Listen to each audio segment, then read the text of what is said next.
Second എന്ന് പറഞ്ഞേ.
ആദ്യ വർഷം തന്നെ ഇത്രയധികം മെഡലുകൾ, മാഷിന് എന്താണ് പറയാനുള്ളത്? വളരെയധികം സന്തോഷമുണ്ട്. ശരിക്കും ടഫായിട്ടുള്ളൊരു മീറ്റ് തന്നെയായിരുന്നു.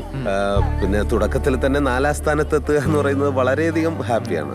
പിന്നെ ഞങ്ങളൊക്കെ വർഷങ്ങളായിട്ട് തന്നെ പറഞ്ഞുകൊണ്ടിരിക്കുകയാണ്, ഹൈ ഓൾട്ടിറ്റ്യൂഡ് സ്ഥലത്ത് ട്രെയിനിങ് സെന്റർ വേണം. ഫെഡറേഷന്റെ ഭാഗത്തു നിന്ന് അങ്ങനെ ഒരു പോസിറ്റീവായിട്ടുള്ള സമീപനം കിട്ടാത്തത് കൊണ്ടാണ് ഞാൻ സ്കൂളിൽ നിന്ന് റിസൈൻ ചെയ്തിട്ട് സ്വന്തമായിട്ട് ഇങ്ങനെ ഒരു സ്പോർട്സ് സ്കൂൾ തുടങ്ങിയതും. പിന്നെ അതിന്റെ ശക്തി എന്ന് പറയുന്നത് എന്റെ കുട്ടികൾ തന്നെയാണ്. വർഗീസ് മാഷ് പോരാട്ടത്തിലാണ്. സമാന്തര കായിക വിദ്യാഭ്യാസത്തിന് പുതിയൊരു മോഡലുമായി. തുടങ്ങിയ വർഷം തന്നെ 4ാം സ്ഥാനം. ഹൈ ആൾട്ടിറ്റ്യൂഡ് ട്രെയിനിങ് സെന്ററിന്റെ വിജയം. പ്രത്യേകിച്ച് പറയാനുള്ളത്, സിസ്റ്റത്തിന്റെ യാതൊരുവിധ സഹായവുമില്ലാതെ വർഗീസ് മാഷ് നേടിയ വിജയം. ക്യാമറമാൻ വിഷ്ണുവിനോടൊപ്പം ന്യൂസ് ഡേക്ക് വേണ്ടി ഹാരിസ്.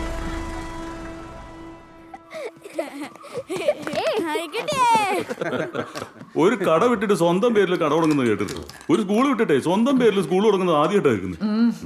റോസ്ലിൻ എപ്പോഴും പറയാറുണ്ടായിരുന്നു, മാഷിന്റെ ഐഡിയ ഒക്കെ സ്വന്തം സ്കൂളിൽ നടക്കുള്ളൂ. എന്നിട്ട് നടന്നല്ലോ. പിന്നല്ലേ. ഫെഡറേഷൻ എന്തായാലും ഞെട്ടിയിട്ടുണ്ട്. ഇനി എന്താ പറയും? ഇത്രയും കാലം ഹൈ ഓൾട്ടിറ്റ്യൂഡിൽ ഇങ്ങനെയൊന്നും തുടങ്ങാൻ പറ്റാത്തതിന് ഉത്തരം പറയേണ്ടി വരും. അതുകൊണ്ടൊന്നും ആയില്ല. ഈ നാട്ടിൽ നമ്മൾ പറയുന്ന ആരെങ്കിലും ഒക്കെ കേൾക്കണമെങ്കിൽ ഒരു ഒളിമ്പിക് മെഡൽ തന്നെ വരും. ഓ, അതൊക്കെ വരുമോ? നീ മാഷിന്റെ പിള്ളേർ കൊണ്ടുവരും. മാഷേ, എപ്പോഴാണേലും എന്തുണ്ടെങ്കിലും വിളിക്കണം. ഫൈറ്റ് കാണും. ഫൈറ്റ് ചെയ്യാം. നിങ്ങളൊക്കെ ഇല്ലേ, കുറച്ച് സ്പോൺസർഷിപ്പ് പരിപാടിയൊക്കെ നോക്കണം. ഞാനത് ഡീറ്റെയിൽ ആയിട്ട് പറയാം.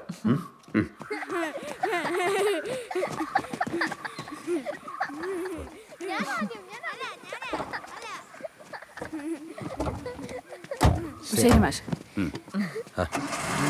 എവിടെയായിരുന്നു? വീട്ടിൽ പോടാ, ഒന്ന് പോയി 2 അക്ഷരം പഠിക്കും. നടന്നത് തന്നെ. ഏത് നേരം കളി കളി.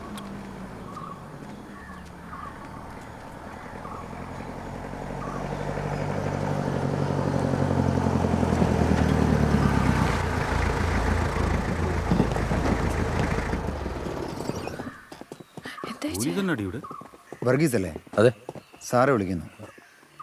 വാ.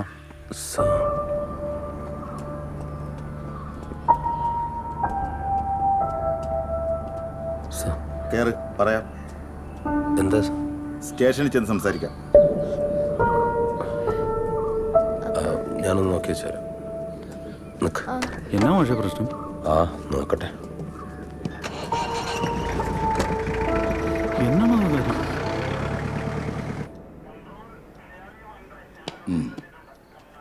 അപ്പോൾ എത്ര ആളായി കോച്ചിങ് തുടങ്ങിയിട്ട്? 14 വർഷമായി. ഏതായിരുന്നു ഇവന്റ്? 400 മീറ്റർ. എന്നിട്ട് കൈക്കൊരു ഇഞ്ചുറി പറ്റി. അതിനുശേഷം പിന്നെ അപ്പൊ അന്ന് മുതൽ തന്നെ കൊച്ചുങ്ങൾക്ക് മരുന്നെടുത്ത് തുടങ്ങിയല്ലേ? മരുന്നു? ഈ ഉത്തേജക മരുന്നേ? ഉത്തേജക മരുന്ന്? ഞാൻ കാരണം അവർക്ക് മെഡലേ കിട്ടിയിട്ടുള്ളൂ സാർ. എടാ മാഷെ, നീ കൊച്ചുങ്ങൾക്ക് ഉത്തേജക മരുന്ന് കൊടുത്തില്ലേ? പിന്നെ അല്ലാതെ ആദ്യത്തെ വർഷം തന്നെ നിന്റെ കൊച്ചുങ്ങൾ എത്ര മെഡൽ എവിടെ നിന്നാണ് ഉണ്ടാക്കിയത്? അപ്പൊ ഉത്തേജക മരുന്ന് അറിയത്തില്ല. അറിയിച്ചേ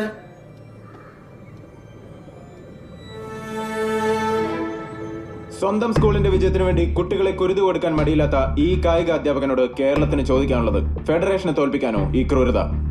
കുട്ടികളുടെ ആരോഗ്യം വെച്ച് പന്താടി ഇയാൾക്ക് എന്ത് ശിക്ഷയാണ് വിധിക്കേണ്ടത്? ഈ വിഷയം ചർച്ച ചെയ്യാനായി ഇന്ന് നമ്മോടൊപ്പം ഉള്ളത് ഫെഡറേഷൻ സെക്രട്ടറി രാമശേഷൻ, പ്രമുഖ കായിക നിരീക്ഷകൻ എം സുധാകരൻ എന്നിവരോടൊപ്പം സംസ്ഥാനത്തെ പ്രമുഖ കായിക താരങ്ങളും പങ്കെടുക്കുന്നു.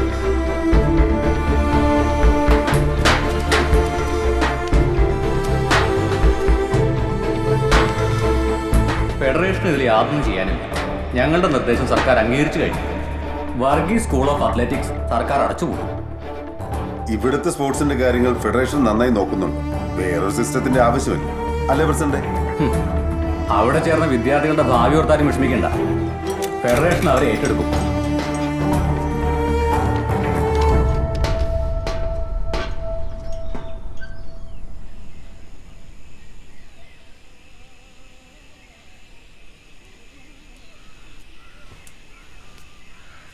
മോളെ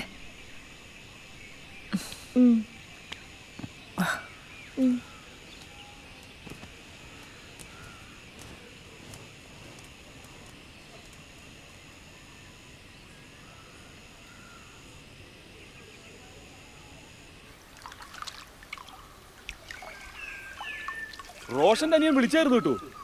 കേസ് തള്ളി. ലാബ് റിപ്പോർട്ട് വെക്കാൻ വേണ്ടി കോടതി പറഞ്ഞായിരുന്നു.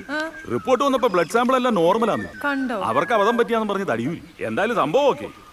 വലിയ കാര്യമായിപ്പോയി. അപ്പൊ മനുഷ്യ അനുഭവിച്ചൊക്കെ നഷ്ടപരിഹാരം തരണം എല്ലാരും കൂടെ. വാടാ മക്കളെ വാ. ഓരോരുത്തന്മാരുടെ ഓരോ പരിപാടികൾ. അപ്പനെ കാണാൻ പറ്റുമോ? അതിനെന്നെ നമുക്ക് ഇപ്പൊ തന്നെ നീ അമ്മയുടെ കൂടെ നിൽക്ക്. ഞാൻ അവര് പോയിച്ചു വരട്ടെ. നീ ഇവിടെ നിന്നാ മതി. ഓടാൻ നിൽക്കുന്നവൻ.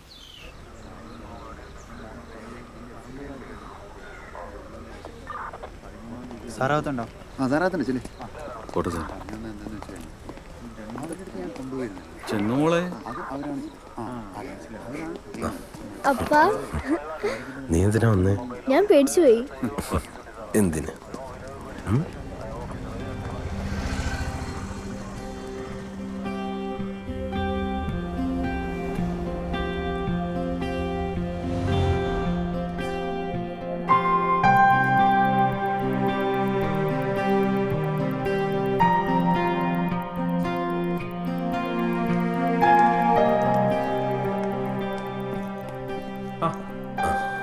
എന്താ ഭാഷ? എൻ്റെ ഈ സ്കൂളും പൂട്ടി പിള്ളേരെല്ലാം പോവുകയും ചെയ്തു. അപ്പൊ ഈ കേസില്ലാതായതും എല്ലാരും ഒന്ന് അറിയണം. വേണം, എന്തായാലും അറിയണം. ആ ന്യൂസ് ഒന്ന് കൊടുക്കുകയല്ലേ നമ്മുടെ TV-യിൽ? അല്ല, അതിപ്പം ഇലക്ഷനൊക്കെ അല്ലേ മാഷെ, അതുകൊണ്ട് അന്ന് കഴിഞ്ഞോട്ടെ. ഇപ്പൊ ഇതിന്റെ എല്ലാം ഒരു തിരക്കല്ലേ, നമുക്ക് കാണാം, ഇവിടെ കൊടുക്കാം കേട്ടോ. See, it's a nasty fight against the system. So collateral damage ഉണ്ടാകും. മനസ്സിലായില്ലേ? സർ, ഞാൻ ഈ സ്കൂള് തുടങ്ങിയതും ജീവിക്കുന്നതും ഒക്കെ പിള്ളേർക്ക് വേണ്ടിയിട്ടാണ്. ശരിക്കും ഇനി എനിക്ക് എന്തെങ്കിലും ചെയ്യണമെങ്കിൽ കോടതി എന്നെ വെറുതെ വിട്ട ന്യൂസ് നന്നായിട്ടൊന്ന് കൊടുക്കണം സാർ. വീക്ക് ന്യൂസ് കണ്ടില്ലേ? സാർ, അത് 8ാം പേജിൽ ചെറിയൊരു കോളത്തിലല്ലേ, ആര് കാണാനാ? പിന്നെ ഫ്രണ്ട് പേജിൽ കൊടുക്കാൻ പറ്റുമോ? ഫ്രണ്ട് പേജിൽ കൊടുത്തല്ലോ, പൂട്ടിച്ചത്. മീറ്റിംഗ് കൊണ്ട് കാണാം.